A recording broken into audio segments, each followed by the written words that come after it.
Hello दोस्तों, कैसे हैं आप लोग। एक बार वापस से आपका स्वागत है मेरे चैनल में। आज हम आपके लिए लेके आए हैं इंडियन पॉलिटी का एक नया टॉपिक का नाम है हमारे राजनीति की गत्यात्मक अवधारणाएं।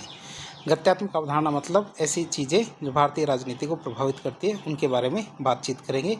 ये हमारी एक सीरीज़ है जिसमें हमारे कुछ वीडियोज़ आएंगे जिनके ज़रिए हम देखेंगे भारत की राजनीति को प्रभावित करने वाले कौन कौन से कारक हैं। जिसमें आज का पहला कारक रहेगा हमारा भारत की राजनीति में जाति की भूमिका, मतलब role of caste in Indian politics, कि भारतीय राजनीति में जो जाति है इसकी क्या भूमिका है। तो भारतीय राजनीति में जाति क्या एक जटिल और बहुआयामी भूमिका निभाती है। क्या है हमारी जाति, क्या करती है, एक जटिल और बहुआयामी भूमिका निभाती है भारत की राजनीति में। यह सिर्फ क्या है एक सामाजिक व्यवस्था नहीं है, बल्कि एक शक्तिशाली राजनीतिक कारक भी बन गई है। ये क्या है, एक सिर्फ एक सामाजिक व्यवस्था नहीं है, बल्कि क्या है एक शक्तिशाली राजनीतिक कारक भी बन गई। आज़ादी की बात करें तो आज़ादी के बाद ये उम्मीद की गई थी कि आधुनिकीकरण और लोकतांत्रिकरण प्रक्रिया जाति के प्रभाव को कम कर देगी, लेकिन इसकी बजाय जाति ने क्या स्वयं को राजनीति के साथ आत्मसात कर लिया है। जाति ने क्या किया, स्वयं को ही राजनीति के साथ आत्मसात कर लिया है, जिससे जाति का राजनीतिकरण और राजनीति का जातिकरण दोनों ही देखने को मिलते हैं। पॉइंट्स की बात करें तो भारतीय राजनीति में जाति की क्या भूमिका है। पहले ही बात करें पॉइंट की, तो जाति का राजनीतिकरण हो रहा है, मतलब जाति राजनीति से में कैसे शामिल हो गई। बात करें पिछड़ी और जो दलित जातियाँ हैं इनका सशक्तिकरण, या पिछड़ी और दलित जातियों के सशक्तिकरण की बात करें तो स्वतंत्रता के बाद संवैधानिक प्रावधान जैसे कि हमारा आरक्षण और लोकतांत्रिक प्रक्रिया जैसे हमारे सार्वभौमिक वयस्क मताधिकार है। क्या एक तो हमारे संवैधानिक प्रावधान है जैसे हमारा आरक्षण है 15(4) 16(4) के अंतर्गत, और लोकतांत्रिक प्रावधान प्रक्रिया है मतलब 324 के अंतर्गत सार्वभौमिक वयस्क मताधिकार। इसने निचली जातियों को अपनी संख्यात्मक शक्ति का एहसास कराया और इन जातियों ने अपने अधिकारों और प्रतिनिधित्व के लिए राजनीतिक रूप से संगठित होना शुरू कर दिया। फिर आता दबाव समूह। दबाव समूह की बात करें तो जातिगत समूह अपनी विशिष्ट मांगों को पूरा करने के लिए राजनीतिक दलों पर दबाव डालते हैं। जातिगत समूह क्या करते हैं, अपनी विशिष्ट मांगों को पूरा करने के लिए क्या करते हैं, राजनीतिक दलों पर दबाव डालते हैं। फिर आता जाति आधारित लामबंदी, ये मतलब मोबिलाइजेशन की बात करें तो राजनीतिक दलों ने सत्ता हासिल करने के लिए राजनीतिक दलों ने क्या किया, सत्ता हासिल करने के लिए जातिगत पहचान का इस्तेमाल किया और विशिष्ट जाति समूह को वोट बैंक के रूप में संगठित किया। जो विशिष्ट जाति समूह है इनका क्या किया, ये वोट बैंक के रूप में संगठित करने का कार्य किया। तो प्रतिनिधित्व की मांग, तो निचली जातियों ने क्या है, सरकार, प्रशासन और राजनीतिक पदों पर निचली जातियों ने सरकार, प्रशासन और राजनीतिक पदों पर अपने लिए उचित प्रतिनिधित्व की मांग की, जिससे क्या आरक्षण की राजनीति है इसको बल मिलता है। तो पहला पॉइंट हमने देखा क्या, जाति का राजनीतिकरण, मतलब जाति राजनीति में कैसे शामिल हुई, मतलब पिछड़ी और दलित जातियों का सशक्तिकरण, दबाव समूह, जाति आधारित लामबंदी और प्रतिनिधित्व की मांग। अब हम देखेंगे राजनीति में जाति की अभिव्यक्ति, मतलब ये कैसे काम करती है, इसके बारे में देखेंगे। सबसे पहला पॉइंट आता है इसमें प्रत्याशियों का चयन, मतलब राजनीतिक दल चुनाव के लिए टिकट बांटते समय, जो राजनीतिक दल है वो चुनाव के लिए टिकट बांटते समय जातीय समीकरणों को अत्यधिक महत्व देते हैं। क्या करते हैं, जो जातीय समीकरण होते हैं इनको बहुत ज़्यादा महत्व देते हैं। उम्मीदवार का चयन अक्सर उस निर्वाचन क्षेत्र में प्रभावी जाति समूह के आधार पर किया जाता है। जो उम्मीदवार है तो उम्मीदवार का चयन कैसे किया जाता है, अक्सर उस निर्वाचन क्षेत्र में प्रभावी जाति समूह के आधार पर किया जाता है कि उस क्षेत्र में कौन सी जाति का प्रभुत्व ज़्यादा है। फिर मतदान पैटर्न की बात करें तो मतदाता अक्सर अपनी जाति के उम्मीदवार या उस दल को वोट देने की प्रवृत्ति रखते हैं जो उसकी जाति के हितों का प्रतिनिधित्व करता है। तो क्या मतदाता क्या करता है, अक्सर अपनी जाति के उम्मीदवार या उस दल को वोट देने की प्रवृत्ति रखते हैं जो क्या उनकी जाति के हितों का प्रतिनिधित्व करता है या उनकी जाति के प्रमुख नेता को टिकट देता है। हालांकि यह एकमात्र कारण नहीं है, और भी कारक हो सकते हैं जैसे हमारा विकास, नेतृत्व, पार्टी विचारधारा, ये भी मायने रखता है, लेकिन जाति भी बहुत ज़्यादा मायने रखती है। फिर मंत्रिमंडल का गठन, सत्ता में आने के बाद राजनीतिक दल क्या करते हैं, मंत्रिमंडल बनाते समय विभिन्न जातियों को प्रतिनिधित्व देने का प्रयास करते हैं ताकि क्या सभी प्रमुख जातीय समूह को खुश रखा जा सके। तो इसलिए क्या है, मंत्रिमंडल में सभी जातीय समूह को शामिल करने का प्रयास किया जाता है। फिर गठबंधन निर्माण, तो चुनाव से पहले या बाद में, चुनाव से पहले या बाद में राजनीतिक गठबंधन अक्सर क्या है, हमारे जाति समीकरणों के आधार पर बनते हैं, जहां विभिन्न जातियों के नेता और उनके दल एक साथ आते हैं। जहां क्या होते हैं, विभिन्न जातियों के नेता क्या और उनके दल एक साथ आते हैं गठबंधन के टाइम पे। फिर बात करें दबाव समूह और हित समूह की, तो जातिगत गठबंधन या जातिगत संगठन एक दबाव समूह के रूप में काम करते हैं। कि जातिगत संगठन क्या करते हैं, एक दबाव समूह के रूप में काम करते हैं, जो क्या अपनी जाति के हितों को आगे बढ़ाने के लिए सरकार पर दबाव डालते हैं। जो क्या करते हैं, अपनी जाति के जो हित हैं उनको आगे बढ़ाने के लिए और हितों के लिए क्या करते हैं, सरकार पर दबाव डालते हैं। फिर नीति निर्माण की बात करें तो सरकारी नीतियाँ और योजनाएँ, कि सरकारी नीतियाँ और योजनाएँ कभी कभी अपनी जाति समूह के हितों को ध्यान में रखकर बनाई जाती है। जो सरकारी नीतियां हैं और योजनाएं ये क्या करती है, कभी कभी विभिन्न जाति समूह के हितों को ध्यान में रख के बनाई जाती है, और वो भी खासकर आरक्षण और कल्याणकारी योजनाओं के मामले में। फिर आता जातिगत पहचान की राजनीति। क्या जातिगत पहचान की राजनीति की बात करें तो कुछ राजनीतिक दल विशेष रूप से हमारे जातिगत पहचान पर आधारित होते हैं। कुछ राजनीतिक दल क्या होते हैं, विशेष रूप से जातिगत पहचान पर आधारित होते हैं। जैसे हमारे बहुजन समाज पार्टी जिसे बीएसपी कहते हैं, समाजवादी पार्टी एसपी, राष्ट्रीय जनता दल आरजेडी, तो ये क्या है, अपनी विशिष्ट जातिगत मतदाताओं को लामबद्ध करते हैं। ये क्या करते हैं, इनके कुछ विशिष्ट जातिगत मतदाता होते हैं, उनको लामबंद करते हैं कि आप हमें ही वोट देना। तो दूसरा पॉइंट देखा हमने क्या, कि राजनीति में जाति की अभिव्यक्ति कैसे काम करती है, मतलब प्रत्याशी के चयन के रूप में, मतदाता पैटर्न, मंत्रिमंडल का गठन, गठबंधन निर्माण, दबाव समूह, हित समूह, नीति निर्माण, जातिगत पहचान की राजनीति। अब हम देखेंगे तीसरा पॉइंट, भारतीय राजनीति में जाति की भूमिका के सकारात्मक पहलू, मतलब भारतीय राजनीति में जाति की भूमिका आगे आई है, इससे क्या फ़ायदा हुआ उसकी बात करें, मतलब जाति का लोकतंत्रीकरण। तो बात करें इससे वंचितों का सशक्तिकरण हुआ, मतलब जातिगत राजनीति ने उन निचली और हाशिए पर पड़ी जातियों को आवाज़ और प्रतिनिधित्व दिया है जो हमारे सदियों से सामाजिक और आर्थिक रूप से वंचित रही थी, राजनीतिक रूप से।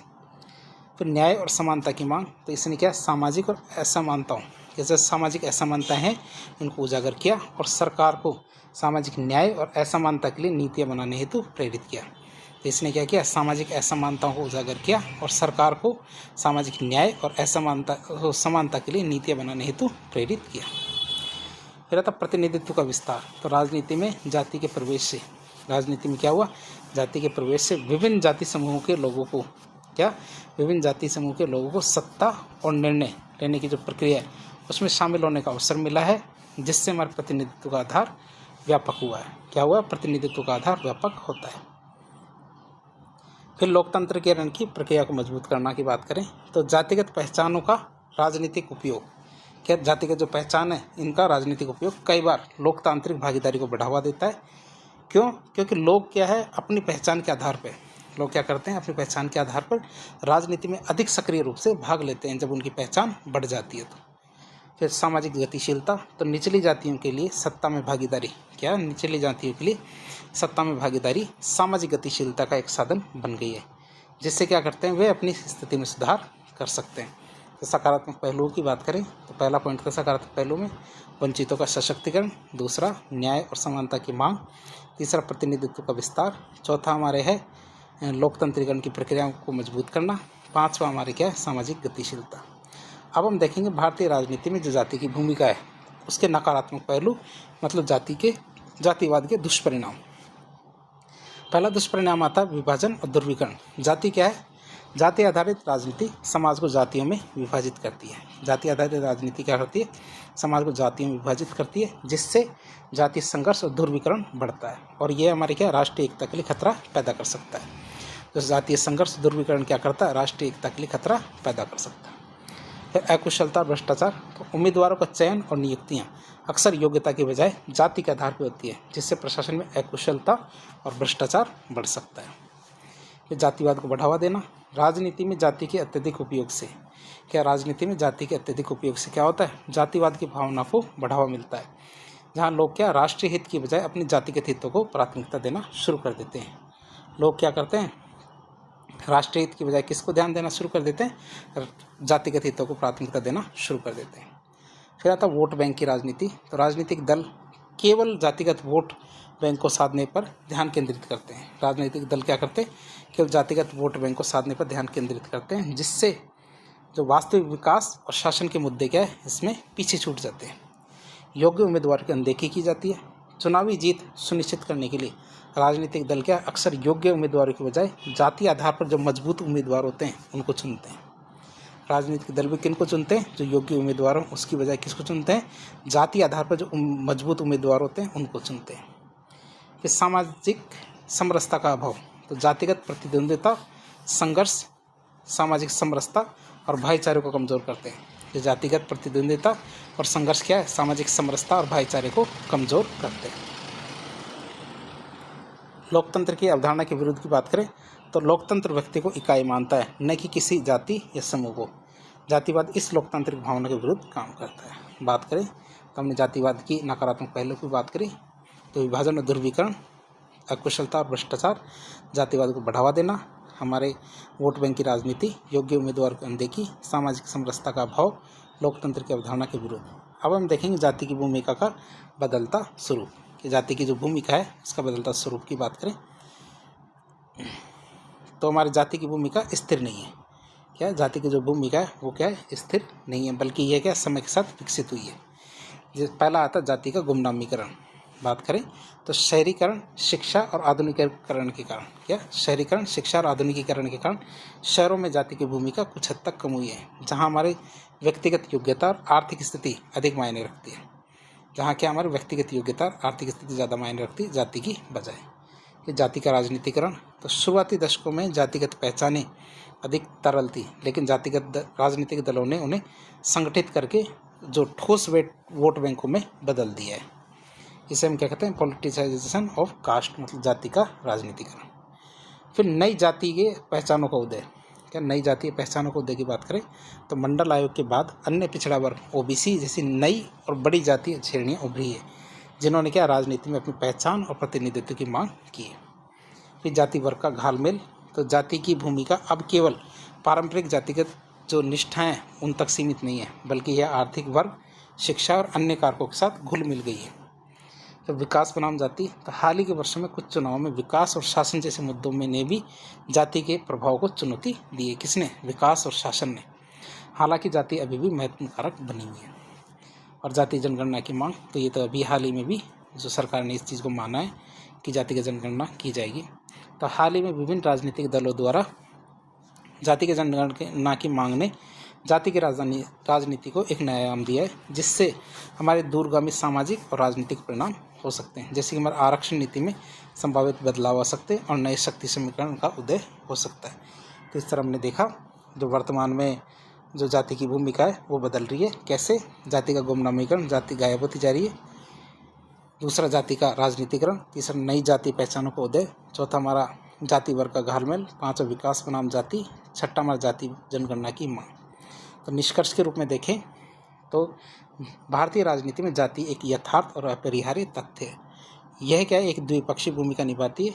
एक ओर इसने वंचितों को सशक्त किया है, उन्हें राजनीतिक प्रक्रिया में शामिल होने का अवसर दिया, वहीं दूसरी ओर इसने समाज में विभाजन, ध्रुवीकरण और अस्वस्थ प्रतिस्पर्धा को बढ़ावा दिया है। भारतीय लोकतंत्र में जाति की भूमिका को पूरी तरह से समाप्त करना मुश्किल है, लेकिन इसे इस तरह से प्रबंधित करना आवश्यक है जिससे यह क्या हमारे सामाजिक न्याय और समावेशिता को बढ़ावा दे, न कि हमारे विभाजन और विखंडन को बढ़ावा दे। एक परिपक्व लोकतंत्र के रूप में यह आवश्यक है कि जातिगत निष्ठाओं से ऊपर उठकर नागरिक अपने राष्ट्रीय और साझा हितों के आधार पर मतदान करें।